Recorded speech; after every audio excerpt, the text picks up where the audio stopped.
Hey,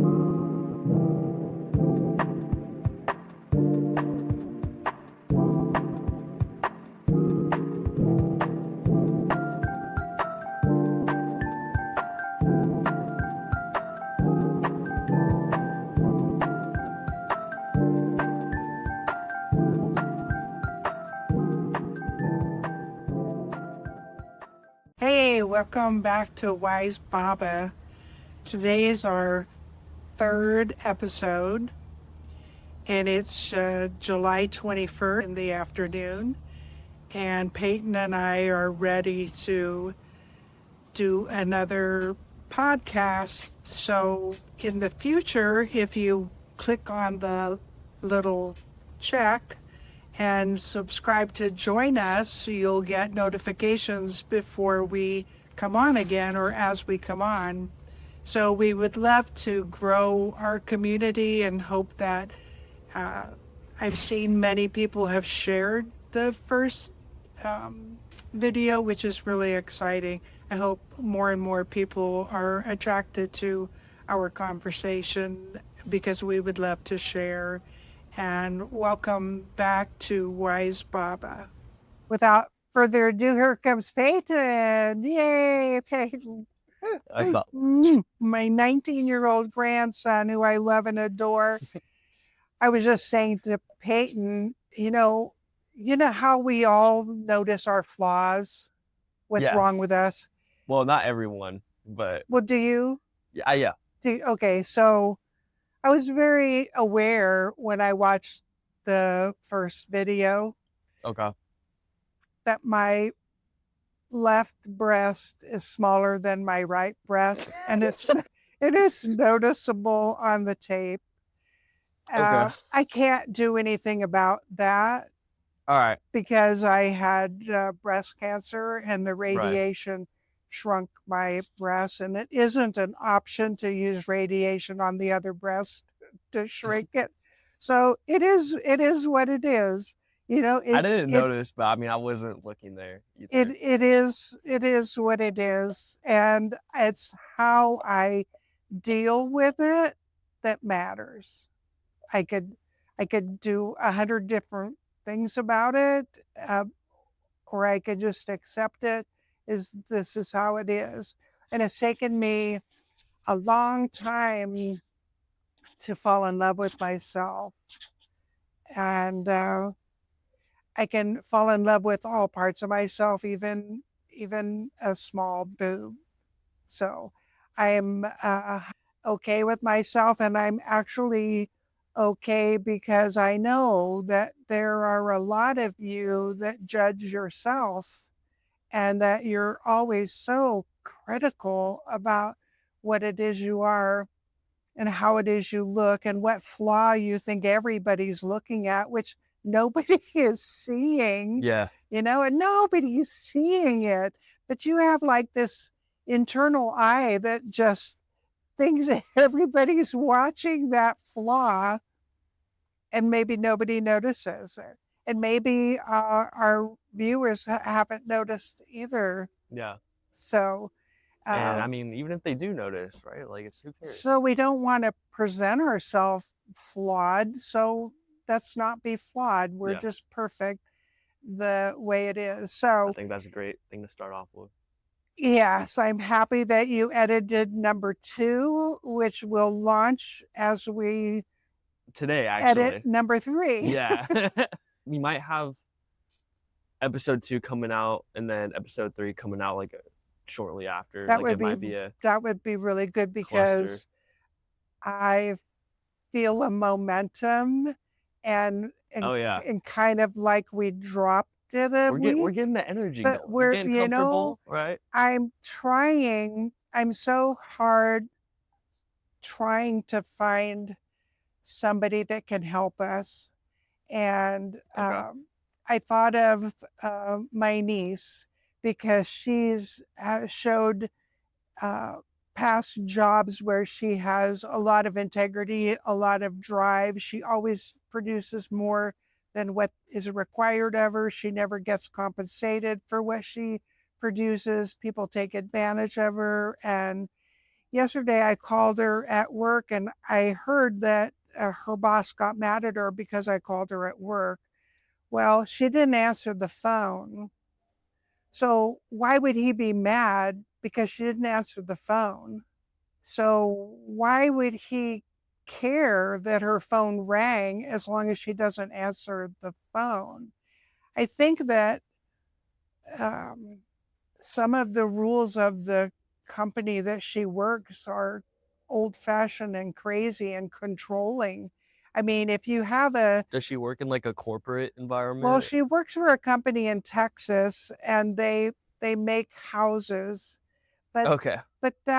but the problem really is in that she can't accept calls at work. So fine, I'm calling about her father who's in ill health, Oh my and lord. I've been trying to hear from her and I haven't.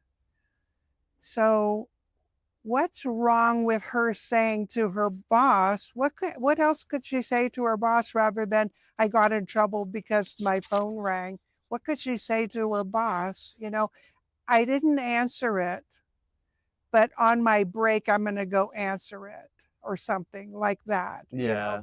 because she has rights, and especially if she's doing more than her job covers, she's doing like the work of two people. Why would he not give her a break and let her answer a phone call about her father? It just seems to me like this work world nowadays is so different from the work world that I lived in. There wasn't so much rigidity and so much control and taking advantage of hardworking employees and not compensating them for what they do. And I'm hoping that I can talk her into helping Wise Baba because she's computer literate and she's Okay. younger and Yeah, yeah. and things like that. So I put out a kind of like, hey, do you want to work for us? Do you know how to do a podcast? Aw. Do you know how to edit a podcast? Well, I Um, mean, that'd be awesome if do you know you how could to get another chat person. to do you know how to talk to Chat GTP? Yeah, I mean, sadly, that's a skill you need nowadays is being able to talk to AI, but I Well, it's like a foreign language to me. yeah. I don't understand it. It doesn't compute with how my brain works. And I've spent 3 months, 4 months trying to design my t shirt line. Mm-hmm. And I have yet to get a t shirt printed. And it's not because we haven't tried, it's because I haven't asked the right way. But if somebody would tell me how to ask, then I would know how to ask. Yeah. It it's like you don't even know how to get started on it, so it's going to be a little harder to get the ball rolling. But I think once you figure out like just how to get it produced, you'll be on a good track. You'll be able to get your clothing line out. But speaking of all this technology, there's a question I Mm, was dying to ask you. okay. What was the first like piece of technology that you brought home that like amazed you? It was like science fiction when you brought it home. Like you just like you were amazed by how it worked. Well, I thought it was really important to get computers for the kids' school. I don't Mm, remember what grade they were in, but they were in elementary school. And I did a fundraiser with this company called Portrait World, and we raised a lot of money. They said it was the biggest fundraiser that had ever been held okay. for their company. And they offered me a job after Oh, because, see, I'm like April in that I overachieve. So, anyway, we raised the money to buy computers. And I thought as long as there are computers going into school, we should have a computer at home. So I just took it upon myself to buy a Commodore 64. I didn't know anything about anything, but my very first thrill was in doing print shop. And we were making banners, banners like happy birthday banners, and they were print out on this paper that was connected to each other, and it just print out pages and pages and pages, so you could make like this really long Oh, look at happy birthday, yeah. whatever you wanted to With say. this computer? Yeah, a Commodore 64 and the Commodore print 60. shop. I want to see Print what shop. this looks like. It's a print shop. I've never heard of that. Well, it's from the old days. From the old days, just a few years ago, probably before you were born. Commodore 64. It was a big. Oh, wow. Show the. It's got a joystick? Yeah, can you show the viewers what the? Did it look like that? Yeah, show the viewers what that looked like. I don't know if you can see that. I might put a picture up if you can. And I figured out It's got a how joystick. to work that. Right, I figured out how to work that. Dang. But I had fun with it because I created greeting cards and printed by Barbara. I could personalize things. So wait, it didn't have a computer mouse? Or did it? No, I don't think it It had was a a computer keyboard and a mouse. joystick. A Keyboard keyboard. and like a little. Yeah, I don't know what the joystick was. Like I an just arcade remember machine. the computer and the keypad, Okay. and that I had. What was that program I said? The one that was trying to hire you. No, that was a company that did the photo. Oh, what, Commodore? Oh, the My memory isn't great. So this is what happens when we both forget a thought. Why is your memory not great? You're young.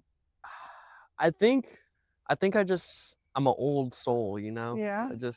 I have no clue. Maybe It's that's pretty bad that I should be the one compensating with that, and I'm not. maybe it's a universal problem. Maybe it's that I have smoked a lot of weed in the past, so that could have done something to my memory. I'm trying to lay off of it now. I've been sober for almost like 100 days now. Well, congratulations. Thank you. Congratulations. A little personal. So are you sober from not doing cannabis, or are you sober from not doing alcohol? Everything. Oh, everything. Yeah. I'm not really much of a drinker, but I started smoking weed at like 16, maybe late 15 years old. Mm-hmm. And I gotta say, like, honestly, it's pretty easy to quit for the most part. But the biggest struggle is like when you're bored and you're alone, because you can't like achieve that level of happiness like off of weed, just smoking alone, than like being sober, if that makes sense. I don't know. It just like being alone sober, you can't achieve that same like euphoria as you can off of weed. But if you're hanging out with friends, if you're staying busy sober, it's not so bad because you're keeping your mind occupied, and it's like you have something that's bringing you happiness. Mm-hmm. But it's those moments of like silence where it's a really struggle for me, if that makes sense. Well, that might be a time for you to look inside, meditate, or do something like that takes you inside, because inside is where your higher self and your soul resides, and if you can tap into be able to communicate, you'll have the biggest high euphoria, because we're just love. And I felt what that feels like.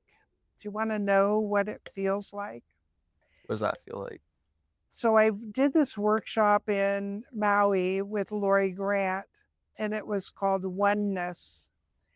And it was for, I think, seven or 10 days in Maui. We had a couple sites that we went to and did ceremony at. And this one day we did a meditation.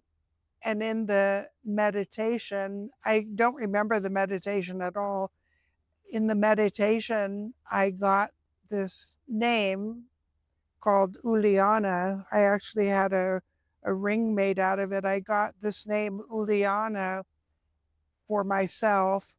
And then I felt this sensation. It was very brief, but I've never forgotten it. It's this sensation of the biggest love that feels like you've been looking for it forever. It feels like it's home. It feels like enlightenment a little bit. wow, Yeah. like wow, wow, wow. Like it's just envelops you, and according to what I've read and learned is that we are love and we are that in our at our soul level, but to feel it like that was the most amazing experience I've ever had. And I've tried to duplicate it, and I've tried to, you know, Like achieve that again. yeah. So let me feel the love that I am again, so that I can reconnect to that sense of love, which I consider divine. And And love keeps you grounded too. Like yeah, you just yeah. yeah. I went to church for the first time Did last you? Sunday. Yeah. I've just been like I haven't been really raised like with any religion. Mm. My mom was raised like strictly Catholic, and that kind of made her like turn against it a little bit. And she's Buddhist now, but she never really imposed any religion on me. Like, and I mean, it was a matter of time before I like thought about it, right? And like I started talking to my friends about like, cause they're Catholic or they're some kind of Christian, but yeah, just talking to them about like God, and it's kind of hard to say where I'm at with it right now, but yeah, I decided to go to church for the first time, the Lady of Peace Church. I don't know if you know what that is. Oh, that's that big one that Yeah, has the that giant female statue. statue. Yeah. Yeah, What is that a particular religion? it's Catholic. Catholic? So I do gotta admit, I was bored sometimes, but like something about just like the singing and like the priest was like he was like Native African or like he was like from Zimbabwe or something, so I couldn't really understand what he was trying to preach. Mm-hmm. But he so that part made it kind of hard to follow, and like it made me bored sometimes because I'm like, I don't even know what this guy's saying. But like something about just like everyone singing together and like everyone just like kind of like talking to each other and saying like, hey, like you're okay, like you're forgiven. I don't know. It just brought some like emotion out in me. I feel like Mm-hmm. yeah, I don't know. It was weird. I wasn't expecting it. I think that your higher self is something to do with you going to church, Yeah, because recently you've talked about praying and meditating, and so now you've gone to church. So whose idea was it to go to it church? was my idea. So who's you? Who are you? I don't know. Was it Peyton that decided to go to church, or was it intuition? Was it like a thought in your head that wouldn't go away? I got to go to church, got to check it out. It felt like life was kind of guiding me to that point Mm. because I remember just the night my friends started talking to me about God, I just like I was so just like angry and down, and I was just like, and I was like that for a while. Like I just had this deep anger within me. Just probably like 4 or 5 months ago, and they could tell that like I just like I was different. Like I was like isolating myself a little bit. I was just so angry at the world, and then they started talking to me about God and like how that's helped them like feel better at where they're at.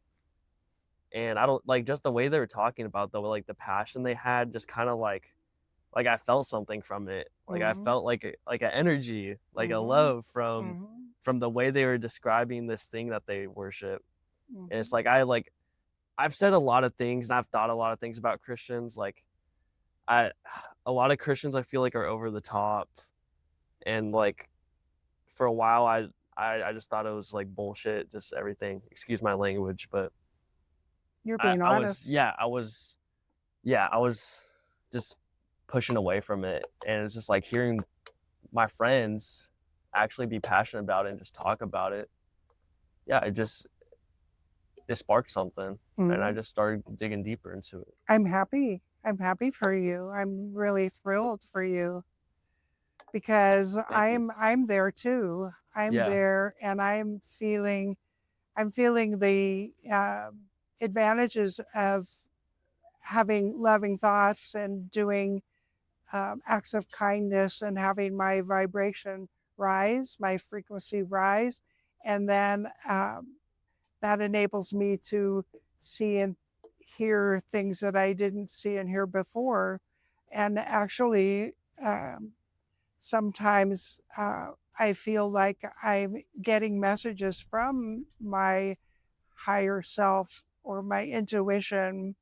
And I don't want to put a label on it. I'm just going to say I'm getting this message and it's not necessary for me, but then I act on it because especially if I hear something 3 times, I pay attention. If I hear something 3 times, like for example, if I was you and I had heard about God and heard about God and heard about God, and the third time I went to church, it's kind of like that.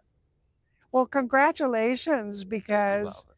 I think that that's a wonderful step, and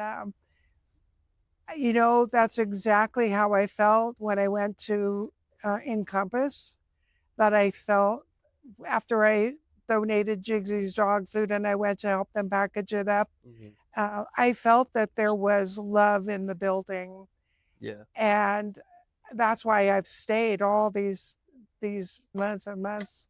Did you ever feel like a feeling of like forgiveness, or is that I think because I have to forgive myself. yeah, That it all starts with me. If It all starts with me, and I have to forgive myself. So this is a perfect time to talk about Ho'oponopono. Can I talk about yeah, absolutely. Ho'oponopono? This is a really ancient Hawaiian traditional healing modality. Um, I didn't know about it Wait, I'm because sorry. I missed it. Where did you say it was from? Hawaii, Hawaii. Okay. Hawaiian healing modality, and I didn't hear about it because my mother was born in Hawaii. Actually, all of that stuff was hidden for years. But there is this healing modality I learned from uh, Dr. Hugh Len, or is it Len Hugh? It's one or the other. Okay. And the miracle about Ho'oponopono is that we can't see something in somebody else that isn't already in us. So That makes sense. how can I I explain have that? a perfect Example. Give me an example. example. Back to being able like smoking weed for a while. Other people who've smoked weed kind of understand this. I feel like when you've done it since I was a stoner for like a good year or two, like I could tell who else who smokes weed. Like you kind of just get like a feeling, like you just know who else is a stoner. Like at work, I'm like, okay, this guy probably smokes weed too.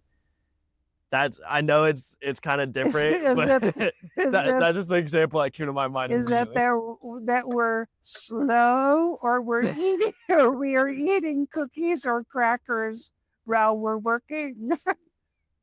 Well, maybe all that. Maybe all that.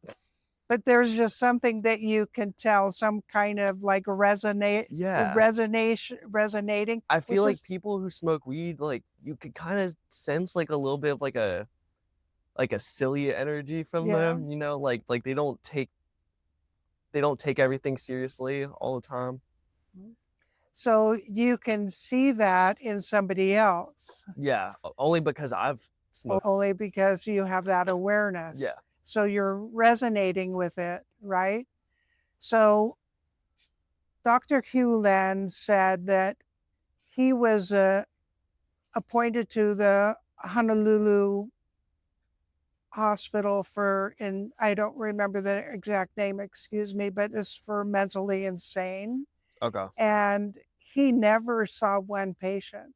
He sat in his office, in his medical office, and with their files, and he just kept cleaning what he was seeing. He just kept cleaning and Cleaning cleaning what? and cleaning. I'll tell you, Okay. cleaning and cleaning until he didn't see it anymore in himself. And then he wouldn't see it in the patients. So, what is the cleaning? The cleaning is I love you. I'm sorry. Please forgive me. Thank you. And you can go on YouTube and you can watch Dr. Hugh Land's videos of Ho'oponopono. And there's one that's really good in there where he does a Ho'opono with your child, with your wounded child. And that's really helpful. The extent to which he explains Ho'oponopono is like you're thanking everything all the time, even the screws and the nuts and the bolts and the plant and the light. And I mean, I didn't get the concept of all that, but I did get the concept of if you see it in someone else, it's also in you. So if you see somebody that's really controlling or narcissistic or loving and caring, it's also in you. And you can heal the parts of you by doing this Ho'oponopono ritual. And you don't even have to do it out loud. You can, like, if I had a conflict with this lady that was a roommate, if I had a conflict with the roommate, I would just lay in bed and I would do Ho'oponopono in my head, and the energy shifts. I go into heart because I'm doing I love you, I'm sorry, please forgive me, thank you. So it kind of shifts everybody to heart. In ancient Hawaii, or in the olden days of Hawaii, I don't know if it's still happening, but they would meet after dinner, and as a family they would just sit around a big circle in the yard and they would do Ho'oponopono with each other. So there would be no resentments and nothing held, no Hmm. no unresolved conflict, because you've cleared it. You've just cleared it. Wow. There's a man named Joe Fatali who met with Hugh Land, and he did called Zero Limits. It's kind of the same thing as you take yourself when you do Ho'oponopono. If you could take yourself in your mind to the place that is divinity and forgive yourself and to love others and to apologize and take accountability for everything that happens to you. That's uh, a wonderful modality, Ho'oponopono. Hmm. It means to make right right. That, I mean, in my mind, that kind of explains like a lot of like the culture in Hawaii. Like it Mm-hmm. seems like they're really happy people out Mm-hmm. there. Like, They ask permission of the water before they get in the water. dang. And they call it Amakua, which is higher self. Amakua, can I come in the water today? Is it okay with you if I'm in the water? And I said to Aka, I said, what do you do if you see a shark? And she go, oh, aloha, Amakua. Just, Well, how do you get an answer out of like asking the water? well, I think that maybe Hawaiians have more abilities at telecommunication. I don't know. I'm just Yeah. making this up. I don't know what I don't know, but I do know I that mean, yeah, I guess if the conditions were bad to swim, then that'd be your answer. if I see a shark in the water, I may not say aloha amakua. I may just be swimming quickly away, but I respect the Hawaiians. You know, another thing about Hawaiians, ancient Hawaiians, not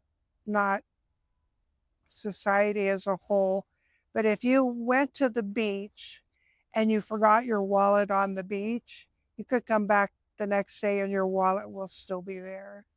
And the reason is Hawaiians believe they have enough karma without taking your karma on because they don't know what's attached to you as your karma.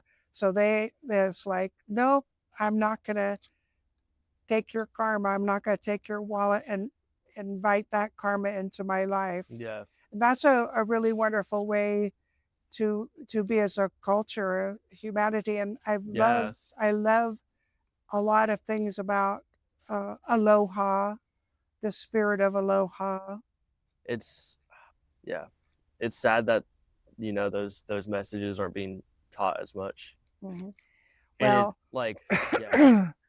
the Aka and Hugh Lan have traveled around the world teaching those. So there are a lot of people now that have taken Ho'oponopono and have awareness of Ho'oponopono. And I think that we should do it more. We should have more Ho'opono going on because it raises the frequency. Anything that has to do with healing and love raises, and gratitude raises the vibration. And that's a good thing.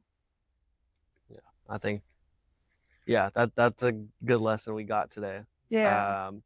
I still need to read the Four Agreements. I'm just like I'm so caught up in these other books right now, but I'll get to it. It's probably gonna be the next book I read. Okay. So Well, after you read it, we'll do like a a follow up another Four Agreements episode. podcast. Yeah, Yeah. I think that's a good idea. Yeah. I mean, I guess that being further ado, I have another question for you. Okay. So how have your friends evolved from when you were younger, like in your teens and 20s to like now? Like how like do you have a lot of the same friends from I mean, you moved around a lot. So, I mean, I'm just I trying to don't have any of the same. I yeah. don't have any of the same friends because how would we ever connect? But is there like did the way your friendships go about change, if that makes sense? Like I don't know, like I think have your friendships I changed? think I've always um, seemed to have one person in particular that would be what I would call my best friend. That would be somebody that I could share and talk to about anything and that I could vent. And I think that all through my kids' schooling, I think that one lady, Judy, was my good friend. And along the way, they moved and I moved and kind of lost track of her. And here in the community, Eileen was my very best friend. And then she moved an hour and a half away. Um, Barbara Harris passed away. I have a couple friends here in the community that both have um, dementia, and I don't ask them if they have dementia. I just know they have dementia, and I love them dearly. It's very hard to have a conversation with them because they're not all there.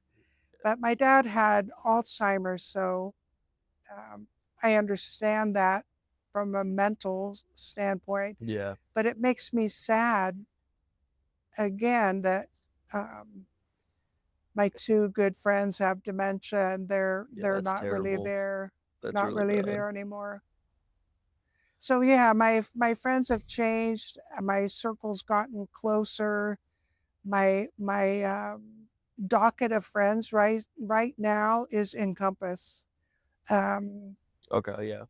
I love all those people there. They're so loving and giving, and I'm able to um, bring a new energy and produce things because I'm a little younger. Most of them are in their 80s and 86 and 94. I Yeah. mean, you've met them. Yeah. They're all incredibly old and experienced and loving and full of knowledge. Yeah. They're they're full of knowledge, and I don't hesitate to tell them that I love all of them, and I feel like um, since I've been going there, I've been getting messages, uh, clear messages of things that I could do. And so, this one particular that I thought of was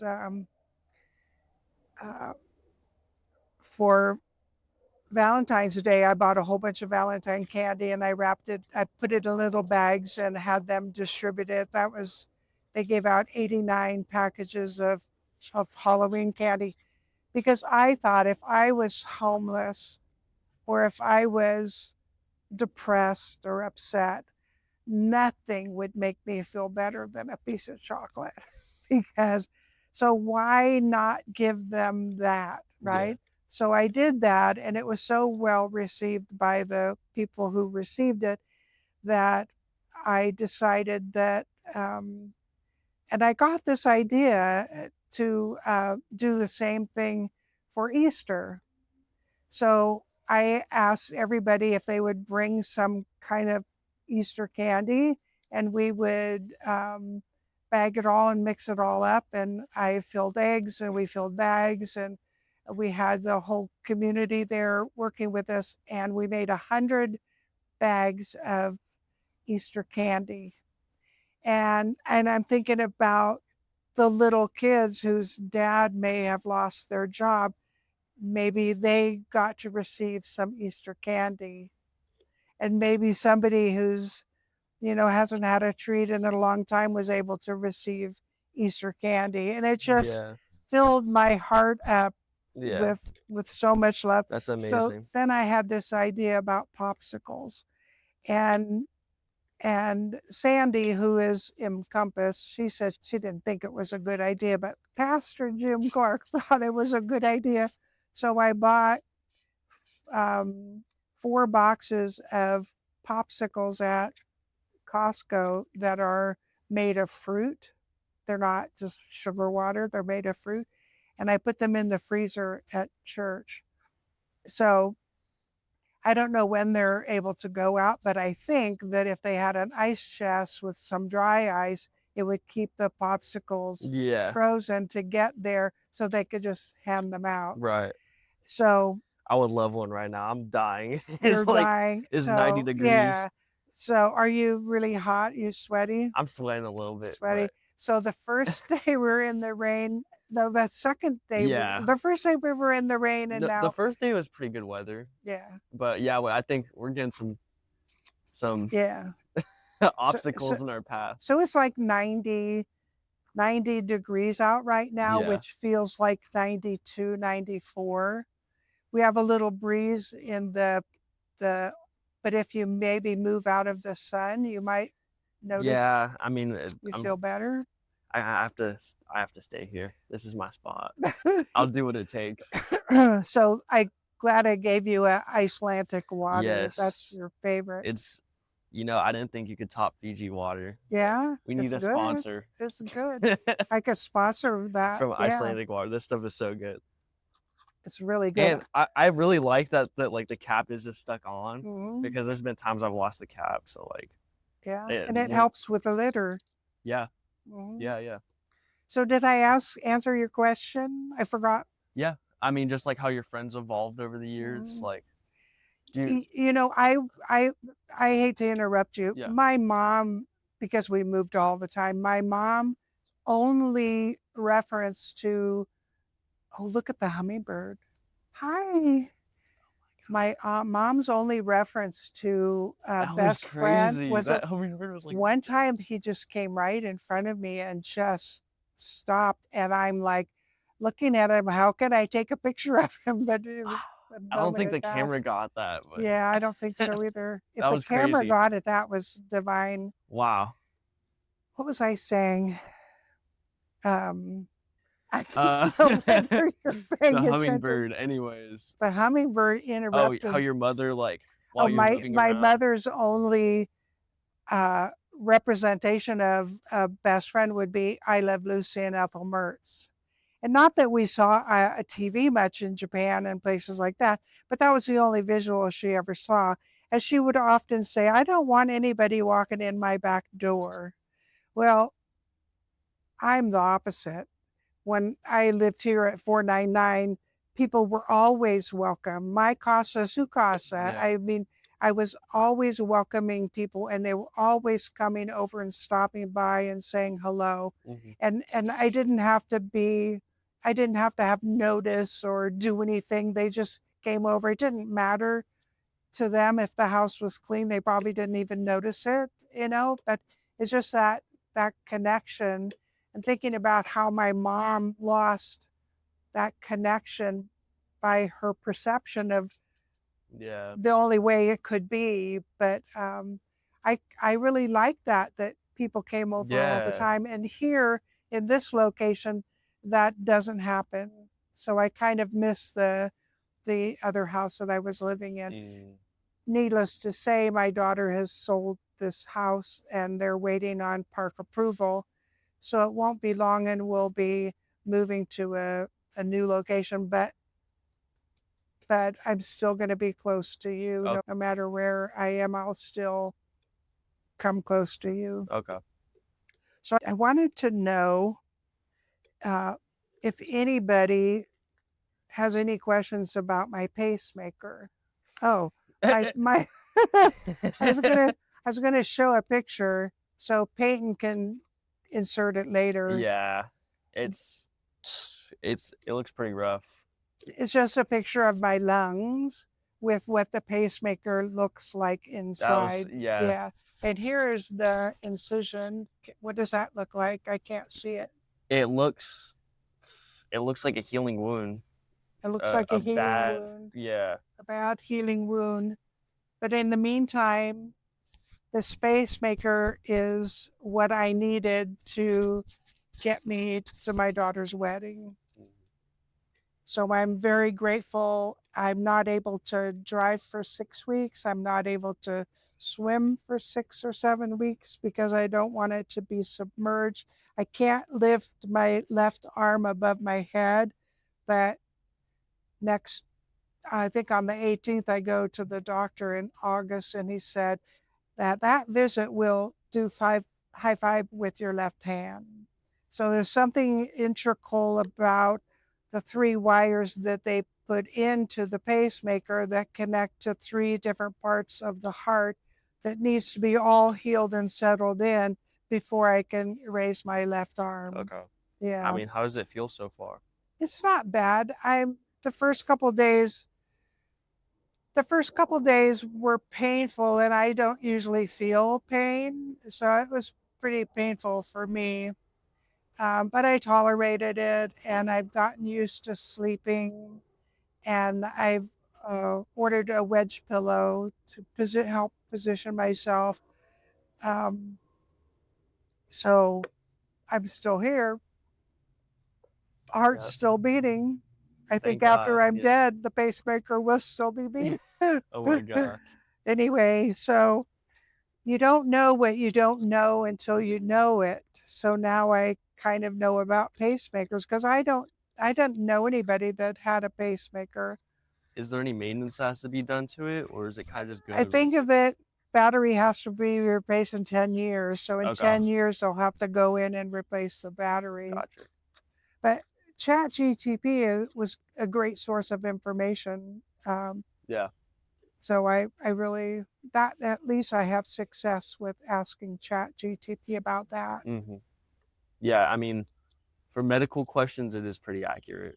You Mhm. probably shouldn't go to it for all your medical questions, but yeah, I think that's good that you did more research on it and you're It's more like it's aware like of it. an encycl and I don't know if what ChatGTP says is true or not true.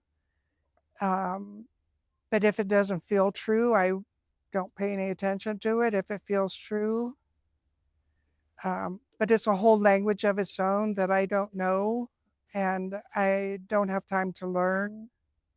Mhm. So somebody will show up and Yeah, help because it's just going to be perfect. Yeah, thanks. yeah. Um, there's one last question I wanted to ask Hmm. you. Is there any misconceptions that you feel like my generation has with your generation? Like 79, 80-year olds, like is there anything that you think that my age group doesn't know or like doesn't have right about your age group? I don't really know much about what your age group thinks about Yeah. people my age, but I have to tell you that your friends, Marcus and Daniel, Hmm. and who's the third one? Marcus and Daniel, and Uh, there is a third, and Peyton. There's a third one that gets mentioned once in a while, but they have treated me with so much respect, and they haven't, you know, been rude or disrespectful or anything at all the whole time that I've known them. mhm. And I never felt like you did either. But I realize that I realize that I know a lot, and now I think you know that I'm like a untapped source of problem solving or information. Even just teaching you about Ho'oponopono and the four agreements could change your life. I mean, if you put them into practice. And Mhm. I've had years and years of learning things and not, I say I'm walking the walk, but I'm not talking the talk. I mean, I've done so much of so many things, but I don't identify myself as a healer or as a intuitive or I'm just me. Yeah. Yeah. Well, I'm glad you think that. Yeah, I probably want to be friends with people who weren't Mhm. respect So respectful. as a whole, what do you think the majority of your friends think about older people? I mean, my friends are pretty respectful with like Hmm. older people. I'd say they think of them as the same as I would, right? Like, Hmm. yeah, I mean, they've lived longer than you. They have more knowledge, more wisdom. Like yeah, they'll Hmm. see things that you don't. Hmm. And I And guess the vice versa, kind of, not really. and the But dynamic is different because I'm not your mom. yeah, So you don't have all these knee-jerk reactions like when your mom says something, you cringe or something. I don't know, yeah, do you cringe when your mom says something? sometimes. Yeah. So when I say something, you're not going to cringe because I'm not your mom. So Yeah, I think that um, you may be thinking that I'm wiser than I am. maybe. I don't know. I love being wise, Baba. I love having all of this to share with you. And some of these concepts I didn't learn until I was 45 and 50 and 60 and 70 and 80. And and if somebody had told me, if I was thirsty to learn and somebody had told me that in 1990, it would have changed my life, would have changed so it's like we have free will by the right of divine birth, we have free will. And we're walking along and we choose to go this way, we'll have a different experience. And if we choose to go this way, we'll have a different experience. And there was a TV show I thought was fascinating. It's about this young guy and girl, and the show was about parts of him. I'll have to try and remember the show. All parts of him showed up in the show, but this part he had married his high school girlfriend, and this is how his life turned out. And this part he married somebody else, and this is how his life turned out. And this part he had done this, and this is how his Oh, life turned out. I think I know it. It's a And movie, right? he did this part, and this is how his life turned out. And I think that if I were to get up and walk out of the patio right now, I like stop the podcast and I've like taken a different step that could possibly change my reality. Yeah. But I choose to stay because this is good. What we have is good. What we talk about is good. And we hope that listeners are listening and happy to hear what we have to share. And if you hit the like button and subscribe, we'd love it. And if you want to leave a message, we'd love to hear that too. Yeah. If you want to hear about something that I've talked about, ask. And if you want to be featured on here, be a special guest. If you want to be featured as a special guest, let us know because we're just starting. Yeah. We're just starting. And there's nothing that's going to hold me back from completing what we have set out to do. So, I think that's great. Goodbye, community. Wise Baba community. We love you. We love you and guys. We'll see you next time. All right. Have a good one. Thank you. Thank you.